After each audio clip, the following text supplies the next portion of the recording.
여보, 제발 이번엔 좀 도와줘. 엄마가 지금 수술을 해야 한대. 오늘 넘기면 위험하대. 지금은 돈이 없어. 묶여 있어. 제발 엄마 오늘 밤만 넘기게 해줘. 여러분들의 구독과 좋아요는 이야기를 만드는 데 큰 힘이 됩니다. 꼭 구독 눌러주시고 다음 이야기를 들어주세요. 감사합니다. 여보, 제발 이번엔 좀 도와줘. 엄마가 지금 수술을 해야 한대. 오늘 넘기면 위험하대. 남편은 한참 말이 없었다. 그러더니 낮은 목소리로 말했다. 지금은 돈이 없어. 묶여 있어. 나는 숨이 막혀서 다시 말했다. 제발 엄마 오늘 밤만 넘기게 해줘. 그 인간은 한숨을 쉬며 말했다. 왜 이렇게 사람을 몰아붙여? 나도 사정이 있어. 그래서 물었다. 무슨 사정인데? 내 엄마가 죽어가는데 무슨 사정이냐고. 그때 그 인간이 고개를 돌린 채 말했다. 조금만 기다려. 괜히 지금 건드리면 손해야. 그 말이 이상하게 귀에 남았다. 손해라는 말이 사람 목숨 앞에서 나올 수 있다는 걸 그날 처음 알았다. 그리고 며칠 뒤 나는 알게 됐다. 그때 그 인간 손에 이미 30억이 쥐어져 있었다는 걸. 이 이야기는 돈이 없어서 엄마를 잃은 이야기 아니다. 돈이 있었는데도 사람을 버린 이야기다. 나는 50대가 되도록 아이 없이 남편과 살았다. 아이를 낳지 않은 건 선택이 아니라 형편이었다. 늘 빠듯했고 남편은 생수 배달 기사로 하루를 버텼다. 새벽부터 무거운 물통을 나르고 돌아오면 곧장 집으로 왔다. 술도 사람도 멀리하던 사람이었다. 남편의 유일한 취미는 복권이었다. 일주일에 5,000원짜리 복권 한 장. 나는 그걸 볼 때마다 핀잔을 줬다. 그 돈이면 반찬 하나를 더 살 수 있지 않느냐고. 남편은 웃으며 말했다. 그게 인생의 유일한 재미라고. 나는 그 말이 철없다고 생각했다. 남편은 복권을 살 때마다 번호를 꼼꼼히 확인했다. 당첨되면 뭐 하고 싶냐고 묻기도 했다.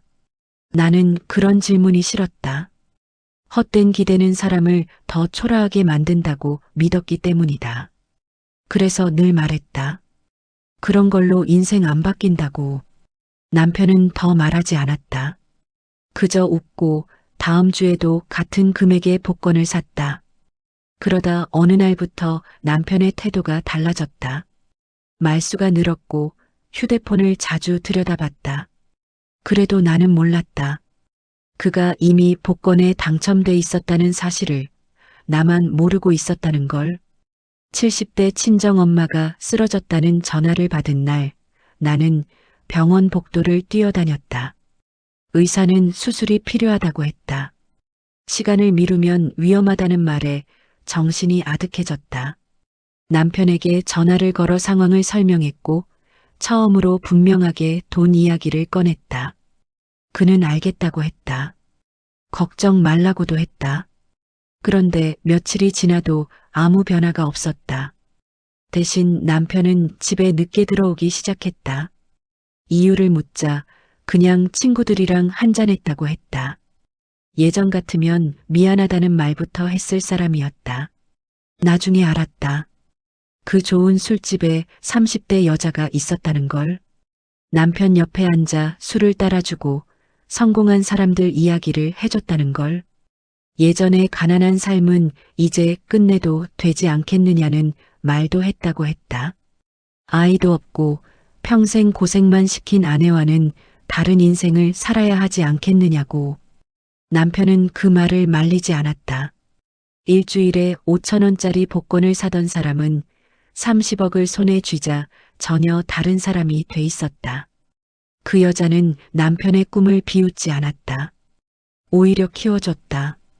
엄마 수술 날짜를 더는 미룰 수 없다고 다시 말했을 때 남편은 돈이 묶여 있다고 했다.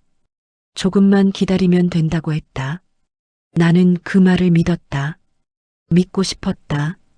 그날 밤 나는 병원 대기실에서 혼자 밤을 지새웠다.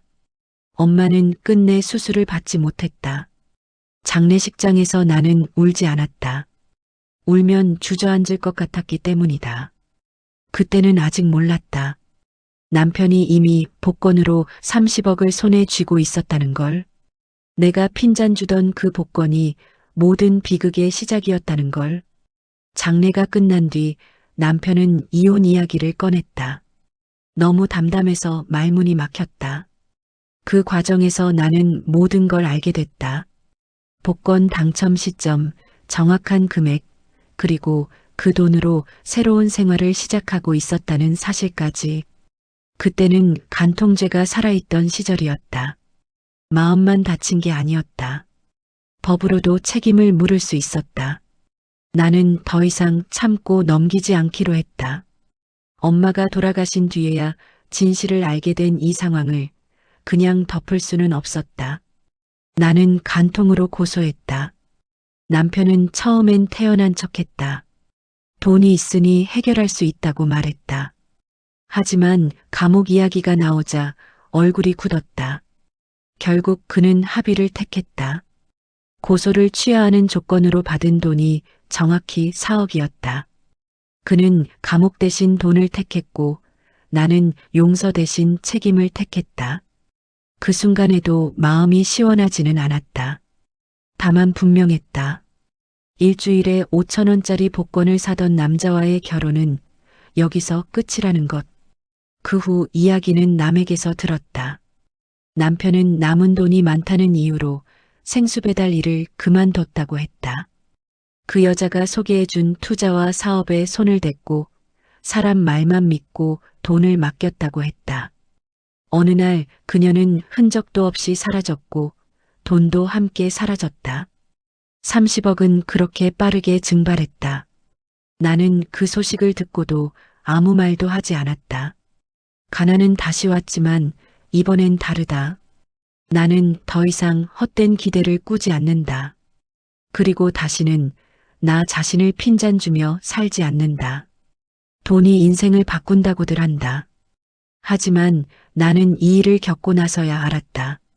사람을 먼저 버릴 준비가 된 인간만이 돈 때문에 인생을 망친다는 걸. 나는 가난해졌지만 다시는 나 자신을 속이지 않는다. 기대하지 않고 핀잔 주지 않고 누군가의 말에 내 인생을 맡기지도 않는다.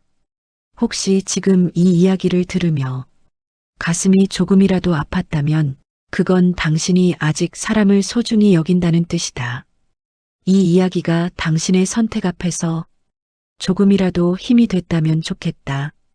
구독과 좋아요로 함께 해주시고 당신이라면 그 순간 어떤 선택을 했을지 댓글로 남겨주시면 다음 이야기로 찾아오겠다.